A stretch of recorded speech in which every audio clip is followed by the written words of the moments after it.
Hello, everyone, and welcome to AYO's fourth and final webinar in our series to better prepare you for your upcoming auditions. My name is Nathan. I'm the Operations and Music Coordinator here at AYO. Tonight, we're going to answer all the questions you've had about actually recording and submitting your audition. Because this year, we're once again asking for recorded auditions to be submitted. So we wanted to take some time to ensure everyone understands what we're actually asking and feels confident that they know how to put forward their best playing. I'm really excited to be here tonight with two amazing guest panelists. We've got Haig Burnell, who is a sound production and recording veteran, and Fiona Qiu, who is an AYO alumnus and a participant from last year. Haig and Fiona both have strong connections to AYO, and they'll offer some unique perspectives that should help you understand some of the answers we're going to give. Speaking of the answers, thanks to everyone who sent in questions in advance. We're going to cover as many as we can tonight. But if you do think of something during the session that you want to ask one of the panelists or myself, feel free to use the Q&A function at the bottom if you're watching on Zoom, or just put it as a Facebook comment if you're watching it on the stream there. We'll do our best to go over all the questions that you send in as they arise, but if we don't get to yours by the time we have to wrap up, rest assured that we'll still respond to it if you put your email address in there with it. We'll just get in touch after the webinar. All right, before we start going through the questions, I'd first like to actually introduce you to the panel I mentioned earlier. So first up, Haig, would you like to tell us a little bit about yourself and maybe touch on your connection with AYO in the past few years? Sure thing, Nathan. Thanks for having us here. I'm looking forward to tonight. I've been in the performing arts all of my life, often working for the ABC or for universities or for different European broadcast groups like, say, the BBC, or recently with the Berlin Phil Digital Concert Hall. I've recorded the AYO concerts for a number of years, and on occasions I've been involved in the tutoring side. And this year, for instance, I was tutor at the Melbourne camp. I'm not sure what the official title of the Melbourne camp was, Nathan. Maybe you could help me there. But the auto music camp, the one we had. Okay, good, thank you. And so that this year I was tutoring in sound production, and we had some great students. Fantastic, thanks, Haig. Next up, Fiona, if you want to tell us a bit about yourself, maybe what you play and your experiences with AYO so far. Hi everyone, I'm Fiona and I'm a violinist currently studying at the Australian National Academy of Music online in Melbourne lockdown. So last year I graduated from the Queensland Conservatorium of Music at Griffith University in Brisbane, and my previous teacher was Michelle Walsh, who was actually the one that introduced me to the whole AYO program. So I've been auditioning for AYO since, I think, 2014, so it's been a really long time. I met a lot of my really close friends and like networks through this program, and I just remember as a teenager, these camps were like the highlight of the year for me. It was really fun. So I've also received a lot of opportunities through AYO as well. So for example, I was concertmaster of the National Music Camp Chamber Orchestra in 2019, where I got to know Dale Beltrop, the violinist of the Australian String Quartet and concertmaster of Melbourne Symphony Orchestra. He actually connected me to a lot of other people who gave me a lot of gig opportunities as well. So yeah, that basically sums up my AYO experience. Yeah. Great, thanks, Fiona. I think now we can jump into some of the questions. I'll just say at the start that we're going to break up the way we actually address them a little bit tonight, just because the areas of topic are a little bit different. So I figure we'll start with the space and setup of the actual audition. So first up, we've had some questions about how do you choose a good room to actually do your recording in. Hey, do you want to touch on this a little bit and talk about what's good, what isn't, what you can do? Sure.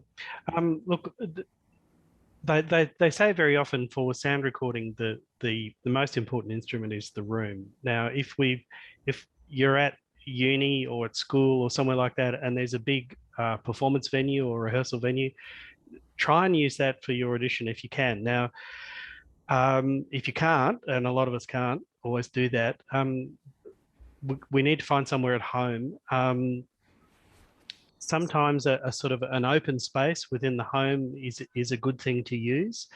Very often a way of finding that is to take your instrument and to go into that space and play and see how comfortable you feel. You know that if you play in a really beautiful room, it feels nice to play, and that's going to help you if you're recording that sound. That's what you want. So you want something that's fairly generous if you can, but not too generous. If you go into your bathroom, that you may feel really good, but that may not actually that may not as work as you want. So you're looking for something that's got some space and air so that your sound can travel in the air, rather than being in a tightly spaced room with a lot of carpet and that sort of thing. Great. Maybe Fiona, you've probably done a couple of recorded auditions. What's your experience with this? What sort of places have you ended up going with?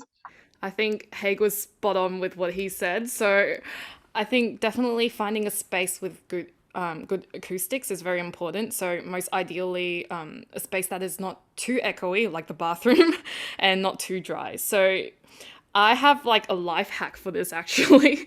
If it's too echoey, what my mum told me was I can put some yoga mats around the recording space at home to make it less echoey, so that the yoga mat soaks up the sound. You can do that with like stuffed animals as well. Just, any material or fabric that soaks up sound would be good.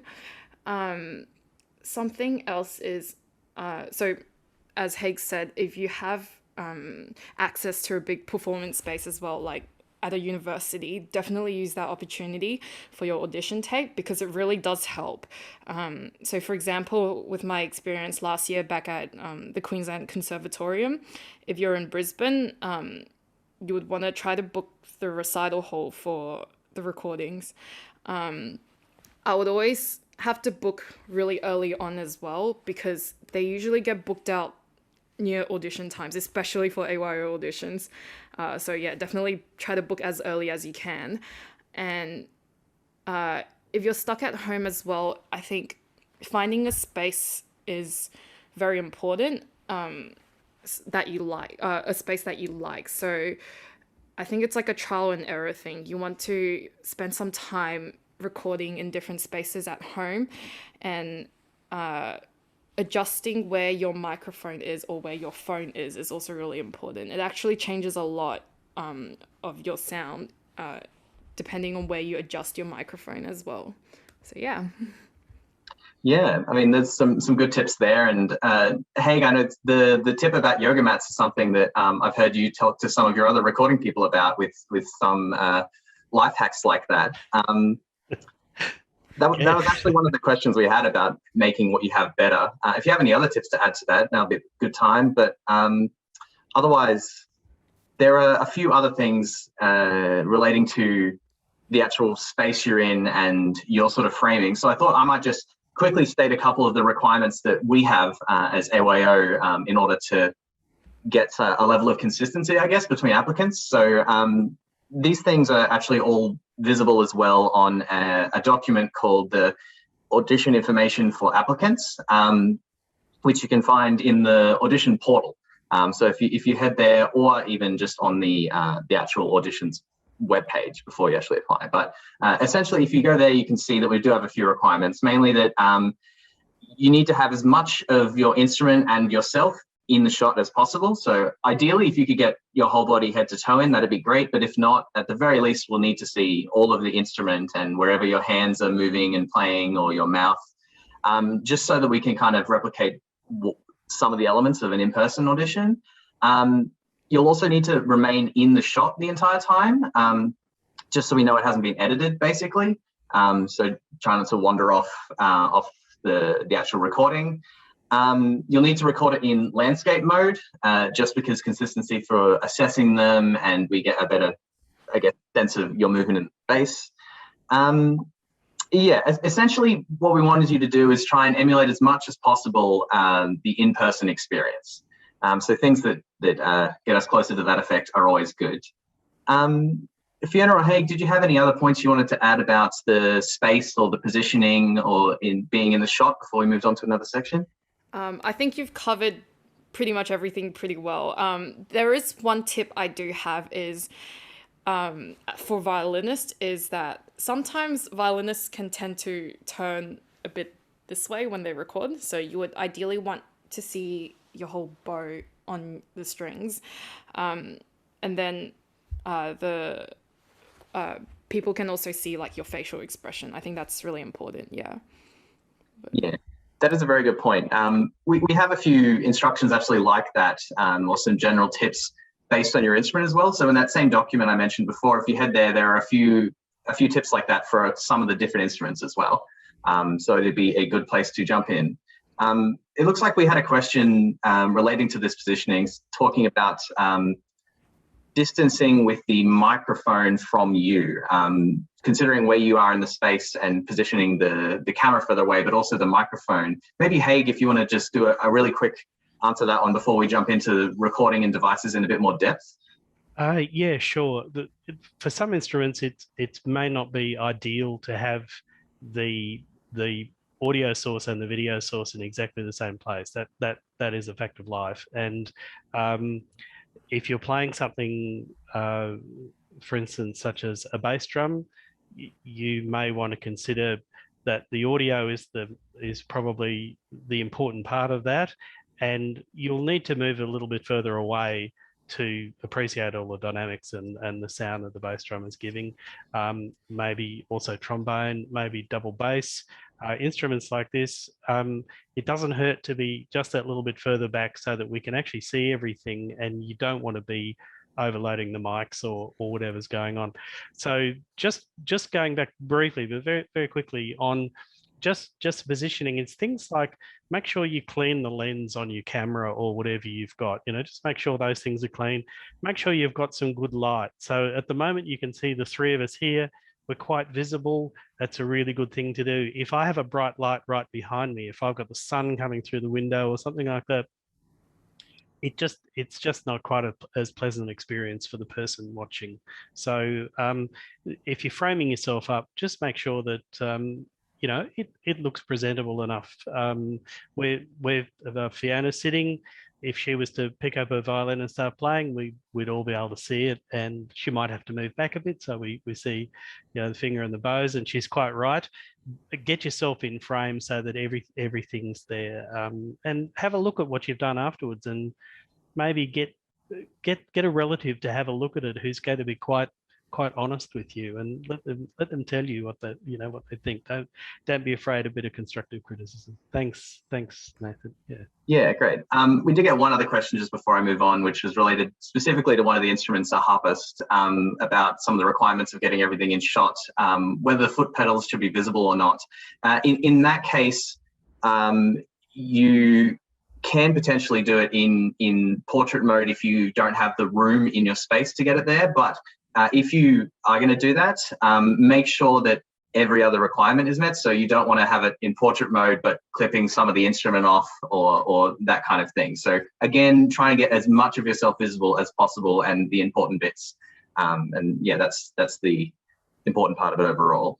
All right, so I think we can move on from positioning for now. I thought we could talk a little bit about the actual devices and recordings, what you can use, how to set them up, what people might have access to. We did have a lot of questions about this, so I'll try and categorize them into groups. But I guess a question to both of you, Haig and Fiona, what devices would you find useful, or in Fiona's case, have you actually used to do auditions before? I'll go first. So I actually have my microphone here. So this is the one that I use. It's called the Rode NT USB Mini, and I got it from this place called like DJ City in Brisbane or something. Yeah, but you can get it online, definitely. So this basically just plugs into my computer, and I can record through Zoom or through like photo booth or anything. Just take in mind, if you're a MacBook user and you're recording on photo booth as well, that photo booth actually flips the camera. So you'll have to edit the video later on and flip it back again to the normal way Yeah. I use this microphone as well because I find that a lot of more of my dynamics and vibrato comes out a lot more than when I don't use the microphone.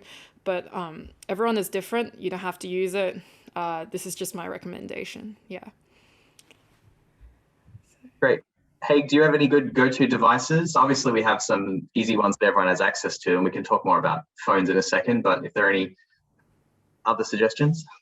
Yeah, look, that's great. And Fiona's done some good homework there. And it's not a bad idea to use a dedicated microphone. And I'm not plugging DJ City. I'm just saying that is a national chain. So, and they do have online. So there's a number of ways that you can source things like that. And if Fiona's a concert master, I think, it's probably not a bad recommendation to consider something like that. Yeah, the simplicity of doing these things is always a really good thing. The traps sometimes are unfortunately that each device might have individual settings for the sound. Do you want me to talk about that briefly, Nathan? Is this? Yeah, I guess we did have a lot of questions about these kind of devices, particularly phones. So maybe if you touch on some of the limitations there and some of the things you have to manage. Recordings on phones are perfectly acceptable, but yeah, Haig might explain a bit more how to use it.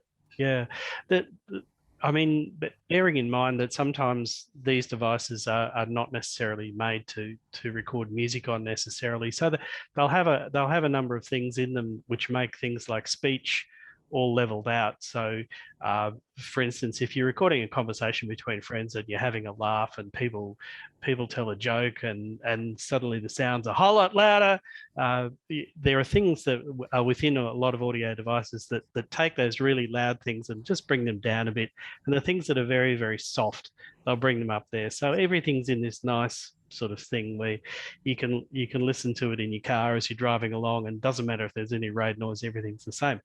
But you'll miss out on the dynamics, and it also means that when things are very quiet, you might end up getting a lot of very hissy sort of sound that's going on. So as Fiona said, she's got a device which helps her with her dynamics. It allows those things to come in. So there's a thing called auto gain control or auto leveling in your audio. You probably want to get into your device, try to find all the settings, download the manual if need be for your device, have a look at that and make sure that those settings are defeated or turned off. And you also want to think about the distance from the microphone, because if you're too close, you're going to get an overloaded, distorted sound. It's not going to be very pleasant. If you're too far away, you might end up hearing a lot more say, I'm in a sort of a bedroom kind of thing here, and I'm just going to hear a lot of the walls there. So just experiment a little to try and find an ideal distance with what you've got. Have your settings on your device such that you're recording at a higher bit rate rather than a lower bit rate. So it might have something like 128 kbps MP3 or something like that, and you might try it and mightn't be quite so nice, or they might have a higher figure like 320 or 256, and that might give you a better result. Yeah, great. Yeah, so keeping that stuff in mind will help you get the best out of a standalone device like that. It is acceptable if you wanted to record the video and audio on a different device and then combine them, but it has to be unedited still. So the audio and visuals, I mean, editing beyond combining them is not allowed. So you can use various pieces of software to put them together, and that's okay. But yeah, as long as you satisfy a few of the other requirements of the video, which I'll touch on shortly, then you can definitely use two and combine them. We did get a question about will the quality of the device have an impact on the actual assessment? Will basically having the really fancy technology give you an advantage? I'll tackle this one, and essentially from our point of view and with the assessment panel, they're going into it knowing that not everyone has access to a full suite of microphones and cameras, and a lot of people are just on their phones. So we briefed them with that in mind, and based on the understanding that the only thing that they're assessing is your playing, your musicality, and your performance. So the fact that you might be recording on a phone, it will not be factored into your assessment in any way. Another question, I guess, about our requirements that we got was whether the excerpts and the own choice need to be recorded on the same day, and more sort of that, whether they need to be recorded separately and combining. So to clarify that, we need, for most instrumental auditions, we need 2 separate full videos. One of them contains the excerpts, which essentially has you doing a little bit of speaking at the start and then playing through all your excerpts in the order that they are listed in the excerpt pack, and then ending the recording. And that's one video altogether in one take. And then there is another video, which is the same. You say a short thing and then you play your own choice piece and then end that video all in one take. Those 2 don't necessarily have to be recorded on the same day, as long as the video itself is recorded all at the same time. So you couldn't do one of your excerpts on one day and one of them on another day and combine it together. It has to be all in one take. But yeah, you don't have to have the same day necessarily for both of the auditions. Yes, what else can we go with there? We talked a little bit already about combining different audio and video together. Did you have anything you wanted to add to that, Haig? Maybe suggestions of a program that you could use to do that if you hadn't before? Sure. Look, there are a lot of things that are usually freely available. If you're in the Mac world, you can use things like iMovie. Or other free applications on PC that are either free or trialware or things like that. But the idea is that you get your audio file and you get your video file. The video file will have audio on it as well. So you want to join the 2, play them together, make sure it's all in sync. And then before you make that rendered into one file, make sure you mute the audio that's in the video recorded file, and have a look at your levels. Make sure you're not peaking and going to the red and distorting and that sort of thing. So any kind of free software that's around is usually totally adequate for doing that sort of thing. And you can trim the ends and then render it, and then you can give it a good name, and it can be ready for upload. Yeah, and all the edits that Haig's describing there are, I guess, tidying side of stuff. We're clipping the ends and combining it. Just to clarify that you still shouldn't be changing the audio, adding reverb, that sort of thing. Yeah, I'll just add one quick thing there, Nathan, is that it's tempting to digital allows us to fix a lot of things and to change a lot of things, and while it might be tempting to do that, the trouble is with doing that is that if you turn up and play live and you're not as good as what your tape was, people put a question mark over what you've done, and that question mark can follow you around for a little bit too long in life, and it's best to just be fair about everything that you do. Yeah, that's a very good point. We did have one other question there about can people record multiple takes? Certainly, you can. I guess it's one of the benefits of having a recorded audition as opposed to an in-person one is you can redo your excerpts, for example, as many times as you like until you feel comfortable with a version of the excerpt there. So basically, as long as it's all the one video together, then you can definitely do that. Maybe Fiona, did you have any thoughts on how to how far you should take this? Maybe as a musician, like how do you know when you've done enough, too many? When do you call it, I guess? Oh, so I basically spent I can spend up to a few hours just for a 5-minute video before, but don't do it. Don't do it. Take breaks. Do a little bit at a time every single day. Don't overexhaust yourself. So I think being in the best mental and physical state for your recording is the best. So definitely take breaks. I think also I want everyone to take in mind that you can never be perfect. No one is perfect as well. So when I know that I'm satisfied with a recording when I send it to my teacher and my teacher gives less and less feedback every time. So until she only gives around like 1 or 2 feedbacks, that's when I know, okay, I'm satisfied because my teacher's satisfied. But if your teacher doesn't want to listen or anything, maybe bring it into your lesson and see like what kind of feedback she gives you. And if those feedbacks have been met in your recording, then I think that's when I know, okay, I'm satisfied with this recording. Yeah. Yeah. That is a good point. Having a teacher or even just anyone else, you can have them listen to it to verify it. You can sometimes get a little bit caught up in your head if you're playing it over and over again and listening back to it. So sometimes just having someone else listen to it and say, no, that was fine, is all that it takes. All right, we might move on from the devices just for now. We can go to something similar to this, which is regarding the audition etiquette. So essentially what you do once you've hit the record button. Obviously you are playing, but outside of that, there are a few things to consider when doing a live and a recorded audition. But one of the first ones we get often is, what should people wear? Fiona, I'm sure you've had to be thinking about this for a number of auditions, and Haig, I know that you've actually in the past assessed a lot of recorded auditions. Do either of you have some thoughts on outfits, presentation in that regard? I think for me, I think looking presentable is really important, especially because you're basically giving your first impression to the panelists. Like, they don't know you at all, and they see your obviously they're not going to judge you by like what you're wearing or anything. They're judging by the sound you're making, how you're playing. But I think it just gives it that bonus, like, first impression. A good first impression for them. You wouldn't want to wear like activewear or something that's inappropriate. That's not okay.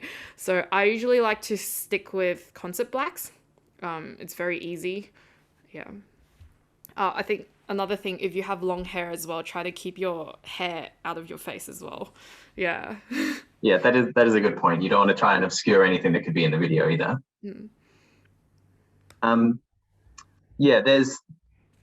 There are a number of things that we've come across with this. One specifically is a question about school uniforms, and I can jump in and say they're definitely totally fine. We actually have that quite a lot with our live auditions. A lot of people are in school uniforms because they have to come from school, and that's totally fine as well. But yeah, as long as I guess you've put a little bit of thought into it and it's not inappropriate, then it's totally. I've mentioned a couple of times throughout something that is called an applicant statement. So when I'm talking earlier about having to say something at the start of your videos, this statement is what I'm referring to. Essentially, it's something we're asking of you for this audition specifically to basically confirm that you're recording it for us and that it's for this year's auditions, just to make sure people aren't submitting a video from 4 years ago that they think is really good. But the actual like sample script for that, I guess, is in that same document that I mentioned, the info for applicants one. I'll just read out what we've an example of what you might say at the start. Essentially, you'd start recording and say, "Hi, my name is Nathan. I'm auditioning on flute for AYO's 2022 programs. This video contains my excerpts." And then you just continue playing, and that's totally fine. If you're doing your own choice piece, we ask that you also say the title of the work you're performing, and if you're performing all of it or just a selection of it. But yeah, it's essentially just to give a little context for the panelists and to make sure that you're actually recording it for us. So when you see the applicant statement referred to, that's what it's talking about. Next up, we had 2 other questions in a similar vein and just generally discussing what to do. Can you basically pause between excerpts, have a water bottle with you there for it? From an AYO perspective, either of these scenarios would be fine, as long as you don't leave the frame or pause the recording and start or stop it. Essentially, like I said, we're trying to replicate a live audition, and it's totally fine to take a pause here and there. So don't feel like there's all this pressure when to get straight on with the next one. Make sure you're feeling comfortable, I guess.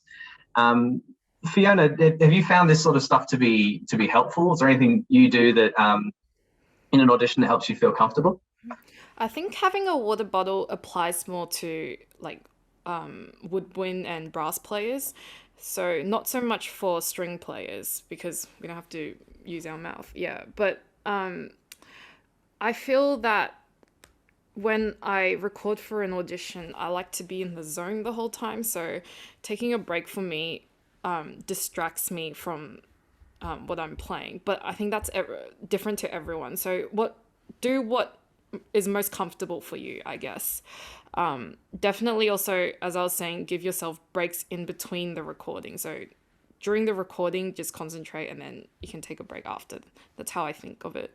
And drinking plenty of water before recording and eating right before recording is also very helpful. So I usually have a banana before every one of my performances. So I think this applies to recording as well. So just keep yourself hydrated and don't get too stressed out. Yeah. So remember as well, you can always retake the recordings if something goes wrong. Yeah, that is true. And it's all there for you to feel as comfortable as you can, because we really want to hear you playing your best playing, not your most stressed playing, trying to get it all right. So make sure you feel comfortable, and if that means you need to take a break, like a couple of seconds or a bit more between the excerpts, then that's totally fine. I guess, Fiona or Haig, do you have any more thoughts or tips about what you're doing on the business end of the camera in order to get your best performance and best impression across? I think Fiona answered really well before about what to wear and how, and I think with that came the attitude of having some respect for the people who are watching you. And I think that if you approach it like that, it's going to work well. And before we actually went live tonight, we were talking about what's behind us. And in Fiona's case, she was going, "Oh, my apartment's really messy," but she's made it look quite nice. And so same thing to think about when you're recording your audition, if you can. I mean, you want to be relaxed and doing the right thing, but just have a look at what's behind you. And if the cat wanders past, that's not the end of the world, but it's probably better you don't wear your dressing gown. It's things like that as much as you'd like to be comfortable, you'd like people to respect what you're doing, and if you show respect in the first place, that goes a long way. Great, thanks, Haig. Before we move on, I'll just clarify something that someone asked about. With those applicant statements that I referred to, you will need to do two of them essentially, one for each of the videos itself. So you'll make one statement for your excerpt video, and then when you record your own choice video, you will have to also do a statement there. So you'll basically have two statements, one for each video. All right, moving on to the next section, which is basically the idea of what you do with this recording after you've got it. How do you get it to us? What do you do with these files? We realize a lot of people may not have had to actually do this kind of thing before, and recording auditions and submitting them online might be a pretty new experience. We've tried to make it as smooth as possible from our end with the system, but I thought I'll give you just some quick answers to some of the basic questions. One of the first ones, where do you submit the videos? In the application portal, basically where you got your excerpts from. If you click on My Auditions there, you can enter into it, and there'll be an upload button. And you essentially put the file in there, stay on the page until it's done, and give it a title, and then it will be uploaded to us.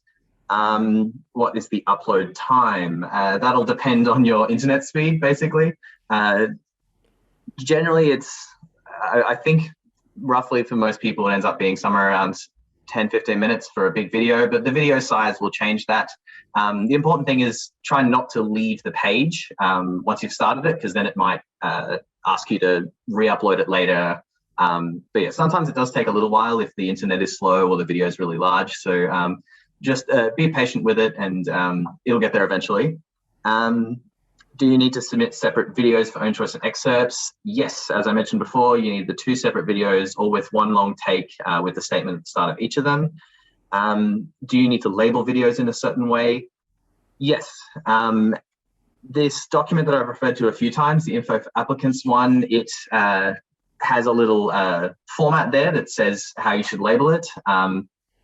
Essentially, it's labeled with 2022 AYO violin excerpts and then dash and then your name, just so we can identify who you are, what you're applying for, and what instrument you're applying on. So as long as they're titled in that way, then that's totally fine.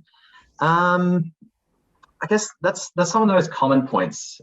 Maybe Haig or Fiona, I guess you probably both had experience. We talk a little about how you actually get the recording off one of these devices. We talked a little before about if you record on a phone or if you record on separate devices, and you can use some software. But just even in a basic sense, if I recorded this on my phone, how do I get that on my computer and then get it in a way that I can upload it to AYO? Sure. Well, you need to get it onto a device that you can upload with, and that's quite often a laptop or a computer, something like that. So you probably just need a physical cable that will connect your phone or your device to your laptop or to your computer, desktop computer, and you just need to transfer that file from wherever it is stored on your device. Now, you might be able to do that wirelessly, but sometimes the video files are quite large. So very often it's a physical cable. Now, in Fiona's case, she was recording onto a device or onto a computer, weren't you, Fiona? Is that the case? Mm-hmm. And so it was already sitting there. But if I recorded onto my iPad, for example, or onto some other device, I need to be able to work out a way of getting the file that I've recorded, which is sitting on my device, and getting it onto the computer so that I can upload it to AYO. So very often that's a cable, and if you've got any trouble working out how to do that, Google is your friend, and just say, how do I get my video off my phone and onto my computer? Yeah, that's great. There's another thing that might come up is the actual file type. For our uploads, we're asked that you submit in either MP4 or MOV, which is essentially, MOV is the one that Apple uses. Either of them is good to play, but if you are recording separately and then combining or recording on a less orthodox device, some sort of dedicated video audio recorder, it might come out as a different file format. So make sure you check that before you submit it. We did get a question before there. Was there a maximum file size or video quality? The file size maximum, there isn't really one, as long as you can get it uploaded. Generally, something that is larger than 1 gigabyte might be problematic. It might not actually be able to get there. And it's at that point, it's quite large to download as well. So if you can keep it under 1 gigabyte, that would be preferable. If you can't upload it for some reason, if it is the right file format, it's the right sizing, but it just doesn't work, don't stress too much. If you email us there, we can work out a way to make sure we get that. Even if that's like right on the deadline there, make sure you email us and we can help you there with that. In terms of video quality requirements, we ask that you have a resolution of at least 720p, which most devices these days have a default recording of about that. You can get that on most phones. Yeah, the resolution specifically is one that can really increase the file size. If your mobile phone is set to record it in 4K super high resolution, it might make it a really big file, and it might actually compromise the audio quality to make the video better. So yeah, at the end of the day, what we really want is to hear you clearly and to be able to see you to a minimum standard. So as long as it's 720p or higher, which you can see on the devices, then that is totally fine. I guess, Haig or Fiona, did you have any other points you might want to raise or experiences with the post-recording stage there? Oh, post-recording stage. And once you've got the recording before you... So as Haig was saying, you have to put it, if you record it on your phone, you want to transfer it to your laptop. In my case, I used to have to do that as well, but I had a MacBook and I had an iPhone. So you can also AirDrop onto your laptop, and if AirDrop somehow doesn't work, I usually like to iMessage myself. So I also had iMessage on laptop. iMessage doesn't decrease the quality of your video, which is good. So if you iMessage yourself, what ends up happening is that you actually receive the iMessage video on your laptop as well. So that's a little useful tip. Great, thanks, Fiona. That's most of the general topics. There are a few other questions that we've got through that I think we can address. One of them was, can we have somebody else in the room? From our perspective, AYO, we need you to just be you there. As Haig said, if like a cat wanders by in the background, then that's okay. If there is some unavoidable thing happening in the background outside of a window, then that's acceptable as well, but preferable if you can position it in a way that it won't have distracting elements. But most importantly, as long as you don't have someone else in the frame during the recording, that's what we need. What to do if someone interrupts me? Do I need to start again? Unfortunately, that is basically the situation here, because we want to try and have it as a consistent experience going through. And if someone comes in and they're interacting with it, it kind of disrupts that. Yeah. How long should each video be? We got as a question. That's a good one. That'll depend actually on what instrument you're playing and what your excerpts are and how long your own choice piece is. We don't have a official time limit, I guess, but we have for the excerpts. For the own choice piece, I believe it is 3 minutes potentially. Double check that as well. But the idea of the own choice piece is that we get a sample of your playing. So we wouldn't want more than a couple of minutes, up to maybe 5 minutes. And for the excerpts, yeah, it'll vary a little bit, but usually they end up being somewhere between 10 and 15. But yeah, I guess that'll just depend on how the actual audition is timed. So that'll be a bit more specific to you. Can someone submit a video they made earlier in the year? As I mentioned before, due to the fact that you'll need to make the applicant's statement, that means you won't be able to submit something that you've recorded or performed earlier. That's just for fairness across the board, so that we can try and emulate a live audition and I guess have a bit of fairness across the board. We did have one kind of instrument specific one. Haig might be able to jump in here. A flute player asked what they would do if they're recording it maybe on their phone and it's coming out quite shrill and quite high pitched. What would someone be able to do? That's not necessarily just for flute either. You can have that sort of problem with a lot of instruments in a lot of rooms. What can you do if you listen back and it doesn't sound like what you want? Yeah, that's a very tricky situation. Usually it comes down to some principles of mic placement and the acoustic of the room. So with flute and pick, it can be very tricky to get something just right. And often it's better to have a little bit of a distance between the flute and your recording device. And also if it's shrill, that means we're getting a lot of high frequency rather than some of the lower frequencies the flute will get. So we need to look at how the reflective surfaces that are around you. And if the microphone or microphones on your phone or device are too close to a reflective surface, you'll get very often the higher frequencies getting to the microphones a lot faster because they're smaller frequencies and they travel fast.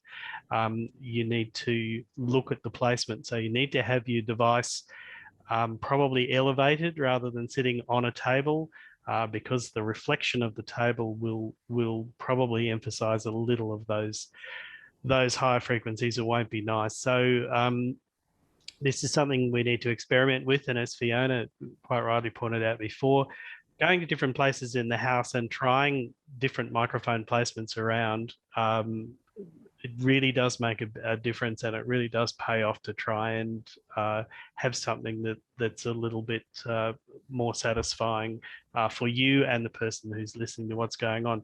So even if you just have some soft toys around, as Fiona talked about, things like that, cushions or whatever, that just help, that are placed nearby for what you're doing to just ameliorate some of the very high frequencies.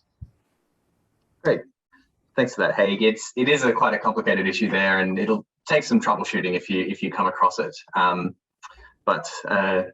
Yeah, there's a few things you can do. To clarify one question that did come up again, in terms of re-recording if you get interrupted, mostly that comes down to keeping it as a good consistent take there. So if you are on like the last excerpt and someone opens the door and then oh sorry, and then pulls it out, something like that is all right if you just keep going through it, or if it's not interrupting the actual flow. So it'll come down a little bit to your judgment there, and if you feel like that is your perfect take, then that's something you just have to factor in. But I'd say a benefit of having it recorded is you can do multiple takes. So yeah, I guess it's down to your judgment then on what you want to actually put forward.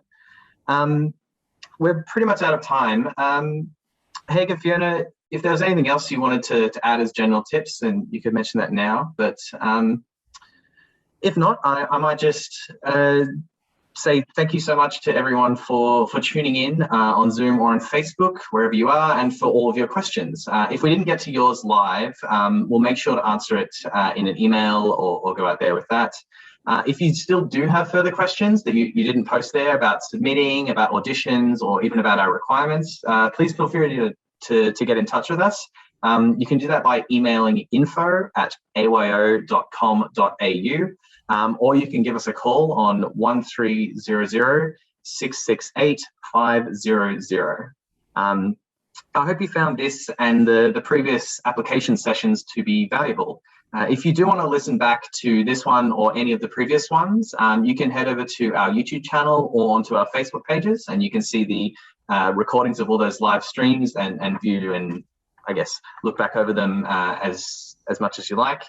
Finally, huge thanks to both of our panelists, Haig and Fiona. I feel like having you here has helped us get a bit more context, and some of your insights are going to be very useful for people, I'm sure. That's pretty much everything. I hope everyone has a great evening and wish you all the best with preparing your auditions.